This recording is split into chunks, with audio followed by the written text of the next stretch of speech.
तो गांव से कौन सा आज के समय से बिजनेस करा जा सकता है, ये दर्शकों को बताइए कि गांव में अपना घर भी ना छोड़ना पड़े और गांव में चीज़ें भी प्रोवाइड हो जाएं और अच्छा रोजगार किया जा सकता है, ये बताइए हमारे दर्शकों को। देखिए, उत्तर प्रदेश की हम बात करें तो उत्तर प्रदेश में गांव लेवल पे मुख्यमंत्री युवा उद्यमी विकास योजना चल रही है, जिसको हम लोग CM युवा योजना बोलते हैं जी। इसमें वो 1,20,000 से लेके 5 लाख तक का लोन ले सकते हैं। विदाउट गारंटी का ये लोन है और बैंकें कर भी रही हैं। इसके साथ साथ में जो इसका ब्याज है वो हमारी राज्य सरकार दे रही है। तो अभी 5 लाख में लग जाएगा। उनको मोमोज या ये सारी चीज़ें बनाने का, बेकरी का बनाने का या फास्ट फूड बनाने का एक काउंटर चाहिए, वो वहाँ से उनको मिल जाएगा।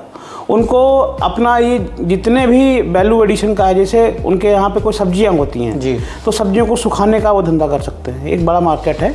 नमस्कार दोस्तों, मैं सुनील सिंह राजपूत और हमारे साथ मौजूद हैं रूरल हब के फाउंडर गौरव जी। गौरव जी, आपका बहुत बहुत धन्यवाद कि आज आपने समय दिया। हम आपसे जानना चाहते हैं कि गांव के लोग जब कोई नए स्टार्टअप में आगे आना चाहते हैं तो लोगों को जानकारियां नहीं हैं कि कहां से शुरुआत की जाए। इसके बारे में दर्शकों को थोड़ा सा बताइए, स्टार्टअप के बारे में आज के वर्तमान समय में। देखिए, जो वर्तमान में समय है जो अभी चल रहा है, तो इसमें अभी आपने 2 दिन पहले देखा होगा कि एक नेशनल इनइक्वालिटी रिपोर्ट 2026 आई है, जिसमें ये दर्शाती है कि देश के 40% संसाधनों पे 1% लोगों का कब्जा है जी, यह हिस्सेदारी है। 15% लोगों के पास में 65% की हिस्सेदारी है। तो ये दिखाती है कि जो मध्यम वर्गीय है, जो हमारे गांव का है, तो वो गरीब हो रहे हैं। जी जी। इसके लिए यही है कि हम लोगों ने कभी MSME सेक्टर, जो मध्यम वर्गीय का जो सेक्टर है, उस पर कभी ध्यान नहीं दिया। उनको हम लोगों ने कभी भी मॉडर्न टेक्नोलॉजी से नहीं जोड़ा। कभी इन लोगों ने प्रयास नहीं किया कि जो सरकार की नीतियां हैं, जो सरकार की पॉलिसी है, इसके तहत हम अपना कुछ लाभ ले लें। कभी प्रयास नहीं किया। स्वाभिमानी लोग हैं, इसलिए कभी प्रयास नहीं किया। इसके साथ साथ में मॉडर्न टेक्नोलॉजी की समझ नहीं है, अपने प्रोडक्ट को कैसे वैल्यू एडिशन करें इसकी समझ नहीं है, तो ये मार्केटिंग करने का समझ नहीं है, पैकेजिंग करने का समझ नहीं है। तो ये ढेर सारी जो समझ नहीं है, इसको विकसित करने के लिए जो वर्तमान सरकार है और जो हमारा स्टार्टअप है, दोनों लोग काम कर रहे हैं और एक अच्छा प्रयास चल रहा है। इस पे जागरूकता फैलाने की ज़रूरत है। मुझे अच्छा लगा कि आपने इससे संबंधित एक कार्यक्रम किया और मुझे इनवाइट किया। जैसे आपने बात जागरूकता की कहीं ना कहीं आपको लगता है कि सरकार की जो योजना है लोगों तक पहुंच ही नहीं रही, उनकी उन्हें सही गाइडलाइन ही नहीं है कि कहां से लोन प्राप्त होगा, किस योजना के अंतर्गत कितनी सब्सिडी मिलती है और कौन सा रोजगार जो भविष्य के लिए नई ऊर्जा स्थापित करेगा। तो ये गाइडलाइन क्यों नहीं मिल पा रही, इसके पीछे देखिए, सारी गाइडलाइन है, सारा प्रचार प्रसार है।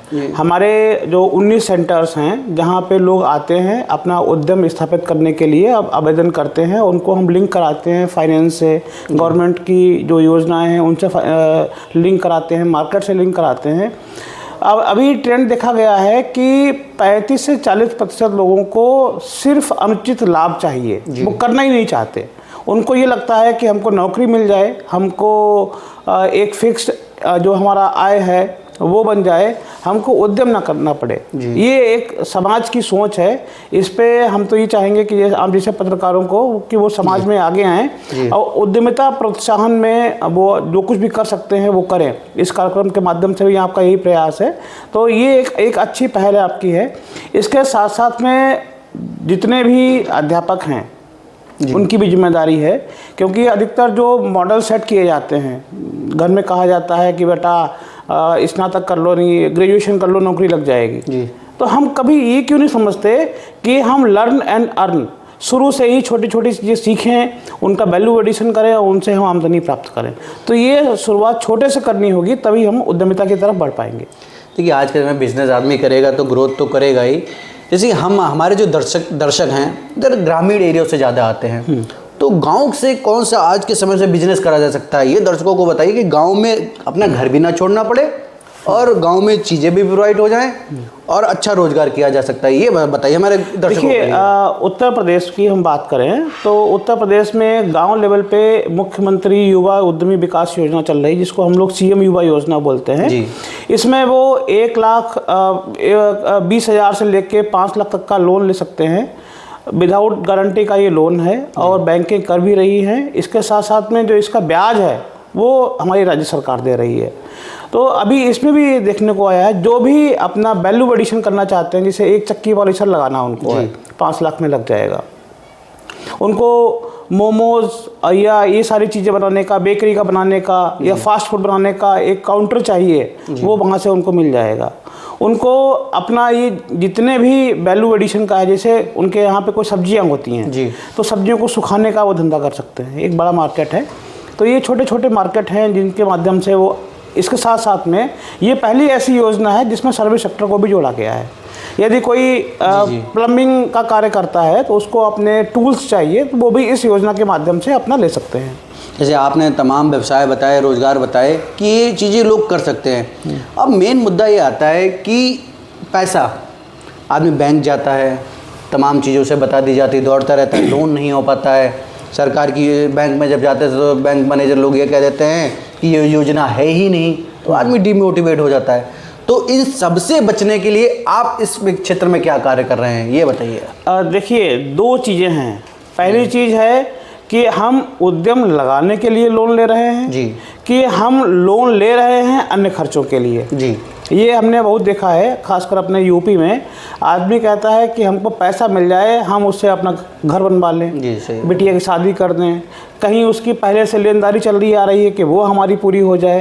तो ये पहले देखना होगा। जितने भी हमारे बैंक के जो शेड्यूल्ड बैंक हैं या जो ग्रामीण बैंक हैं, वो बड़े एक्सपर्ट हैं, वो समझ जाते हैं कि आप लोन जो है किस लिए ले रहे हैं। अगर उनको जरा लगता है, जरा सी भी उनको शंका है कि आप लोन का सही तरीके से इस्तेमाल नहीं करेंगे, उसका आप उससे उद्यम नहीं लगाएंगे, अपना व्यापार नहीं बढ़ाएंगे, आपके खर्चे और उस पर वो उनको खर्च करेंगे, तो वो आपको लोन नहीं देते हैं। यहीं पे ये समस्या आती है कि अब फिर कहते हैं कि हमारा लोन नहीं हो रहा, हमको सरकारी योजनाओं का लाभ नहीं मिल रहा। तो इस पे अगर ध्यान देता है व्यक्ति, उद्यम लगाने के लिए लोन लेता है, तो कोई भी बैंक उसके लिए मना नहीं करती है। एक सवाल आपसे और है। उद्यम, आपने बता दिया कि लोन लेते समय ये समस्याएँ रहती हैं। आपने ने विचार कर लिया, जैसे मुझे राइस मिल लगानी है, अब मुझे राइस मिल लगाने के लिए कहाँ मशीनें प्राप्त होंगी, क्या होगी, ये लोगों को नहीं पता है। इसके लिए आप क्या इस क्षेत्र में कर रहे हैं, मुझे बताइए कि आपसे संपर्क करना होगा। मैं आपको स्टेप बाय स्टेप सारा बता रहा हूँ। जी। पहले हम बताते हैं कि राइस मिल लगाने का जो ख्याल आता है, लोगों को देख के आता है कि हमारे पड़ोसी ने या हमारे उस फला व्यक्ति ने राइस मिल लगा लिया, हम भी लगाते हैं। ये नहीं आना चाहिए। व्यक्ति को, जो भी उद्यमी है, उसको अपनी कैपेसिटी का अंदाज़ा होना चाहिए। यदि नहीं है तो वो हमारे रूरल हब के सेंटर पे आके अपना मैपिंग करा सकता है। कम से कम उसको मालूम हो कि उसकी बौद्धिक क्षमता क्या है, उसकी आर्थिक क्षमता क्या है। अगर हमारे पास में 20 रुपये हैं, तभी हमको 80 रुपये का लोन लेना चाहिए और तभी हमको मिलेगा। जब तक हम इस टेंडेंसी पे नहीं जाएंगे, ना हम सही से लोन ले पाएंगे, ना अपनी हम मशीनरीज को डिज़ाइन करा पाएंगे, और ना ही अपना उद्यम को हम सफल बना पाएंगे। एक तो ये बात हो गई। दूसरी बात है कि उत्तर प्रदेश में अभी एक इंडस्ट्री लगाने का माहौल बढ़ा है, ये आप देख ही रहे होंगे। वर्तमान सरकार में 40 लाख करोड़ रुपए का निवेश के MOU मिले हैं सरकार को, और करीब 10 लाख करोड़ के लग भी चुके हैं।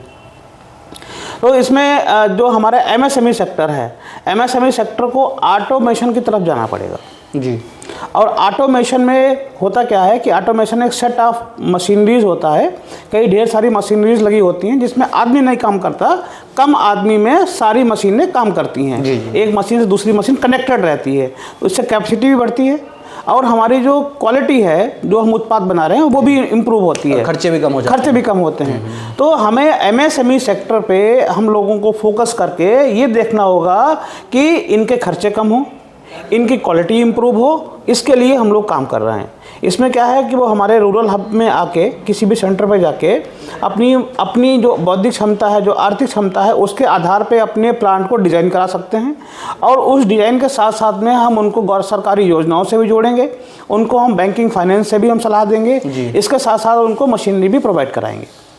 तो हमारे साथ मौजूद थे गौरव जी, जिन्होंने बताया कि सरकार की योजनाओं के अंतर्गत क्या क्या कार्य आप कर सकते हैं, कैसे बैंक के द्वारा लोन प्राप्त होगा, कैसे सब्सिडी प्राप्त होगी, और जिसके लोग भटकते हैं, जानकारी नहीं मिलती, उन सभी चीज़ों का समाधान करने के लिए गौरव जी मौजूद हैं। गौरव जी, आपका बहुत बहुत धन्यवाद कि आपके माध्यम से लोगों को इतना रोज़गार मिल रहा है और सही जानकारी उन लोगों तक पहुंच रही है। उम्मीद है आगे अभी आपसे मुलाकात होती रहेगी और जानकारी लोगों तक पहुँचती रहेगी। ऐसे ही तमाम चीज़ें हम आप लोगों तक पहुँचाते रहेंगे। मैं सुनील सिंह राजपूत, जय हिंद, जय भारत।